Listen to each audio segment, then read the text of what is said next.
Hello everyone, welcome back to my channel. আজকে আমি তোমাদের সাথে শেয়ার করব আমার genuine morning skin care routine. তো শুরু করার আগে তোমরা যারা আমার চ্যানেলে নতুন আছো তারা কি সাবস্ক্রাইব করবো আমার নতুন নতুন ভিডিও দেখার জন্য। তো চলো শুরু করি। ফার্স্ট ঘুম থেকে ওঠার পরেই আমি এই ফেস ওয়াশটা দিয়ে ফেস ওয়াশ করে নিই। এটা হচ্ছে সিম্পলের রিফ্রেশিং ফেশিয়াল ফেস ওয়াশ, যেটা হচ্ছে একদম মোটামুটি মার্কেটের যে কোনো 80 to 90% ফেস ওয়াশের থেকে বেটার ফেস ওয়াশ। এটা আমার সেকেন্ড বটল, আর এটা একদম ওয়াটারি বেসড।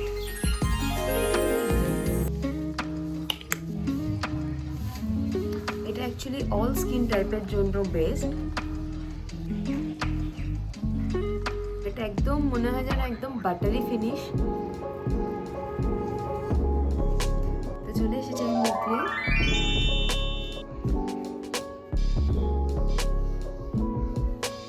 এবার আমি করবো হচ্ছে আইসিং। ফেসে আইস দিয়ে রাব করবো। তার আগে হেয়ার ব্যান্ডটা করে নিই।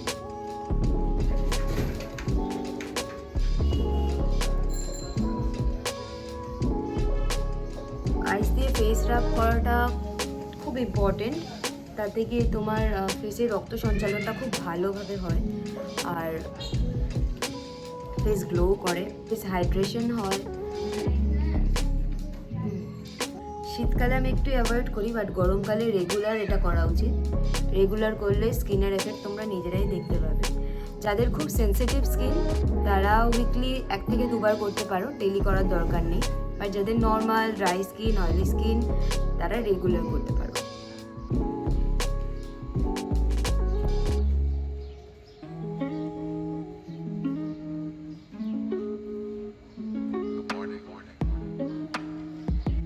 আইসিং করার পর আমার ফেসটা লিটারেলি এত ফ্রেশ লাগছে অ্যান্ড হাইড্রেটেড লাগছে। সি, এবার আমি নেব হচ্ছে একদম র মিল্ক। ব্যাস এটুকুই নেব। একটা কটন প্যাড নিয়ে পুরো ভালোভাবে সোপ করব। ফেসটা ক্লিনস করব।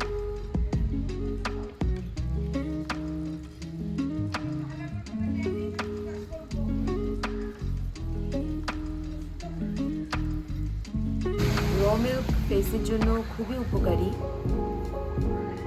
স্কিন স্মুথ হয়, খুব ভালোভাবে ক্লিনজ হয়।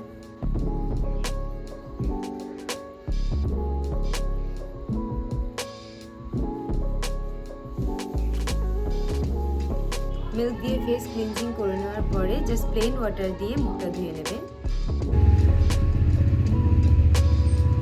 মিল্ক দিয়ে মুখটা ধুয়ে আসার পরে আমি ইউজ করি হচ্ছে হাইফেনের এই হাইড্রেটিং মিল্ক টোনারটা। তোমরা চাইলে যে কোনো টোনার ইউজ করতে পারো।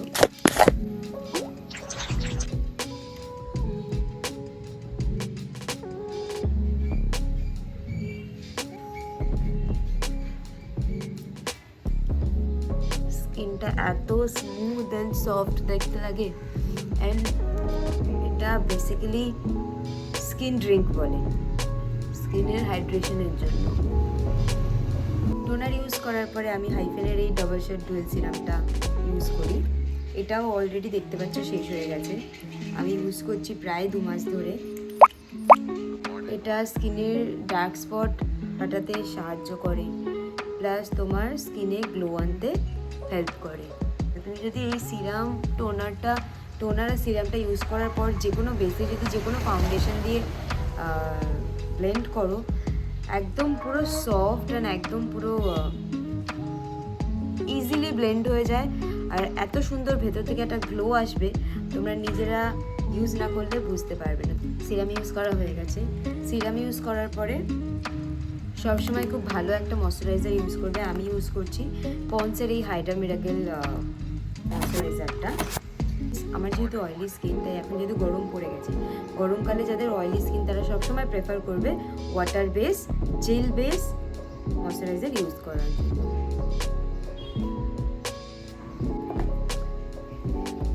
আর যাদের ড্রাই স্কিন, তোমরা অয়েল বেস বা ক্রিম বেস ময়শ্চারাইজারও ইউজ করতে পারো। ময়শ্চারাইজার ইউজ করার পরে ভালো সানস্ক্রিন ইউজ করবে। এটা SPF 50 PA+++, আর এটা ফ্রম জুডিও, বাট এটা খুব ভালো কাজ করে। এটা আমি এমার্জেন্সিতে একবার কিনেছিলাম, বাট এটা সত্যি খুব ভালো কাজ দেয়।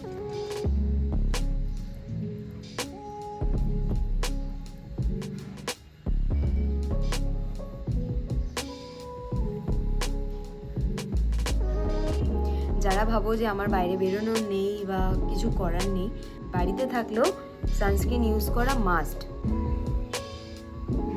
সব শেষে চুলটাকে খুব ভালো করে একটু আঁচড়ে নেব। আর নাও আমার ফেসটা দেখো,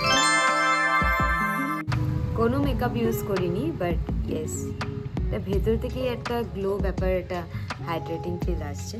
সো এগুলোই ছিল হচ্ছে আমার daily morning skin care routine. এছাড়াও আমি সপ্তাহে 2 দিন করে ফেস প্যাক লাগাই, হোমমেড ফেস প্যাকও লাগাই, কখনো আমি বাইরের প্রোডাক্টও ইউজ করি। তো সেগুলোও তোমাদের সাথে খুব তাড়াতাড়ি শেয়ার করব। এটা ফার্স্ট আমি তোমাদের সাথে morning skin care routine share করলাম, এরপরে আসছে night skin care routine, and এরপর আস্তে আস্তে আমি তোমাদের সাথে all over skin care, hair care, সব রকম সব কিছু স্কিন কেয়ার রুটিন তোমাদের সাথে শেয়ার করবো। তো চলো তোমরা সাবস্ক্রাইব করে দিও আমার চ্যানেলটা, আসছে নতুন নতুন আরও অনেক ভিডিও দেখার জন্য। আজ এই পর্যন্তই, টাটা, দেখা হচ্ছে তোমাদের সাথে খুব শীঘ্রই নেক্সট কোনো ব্লগ নিয়ে। বাই।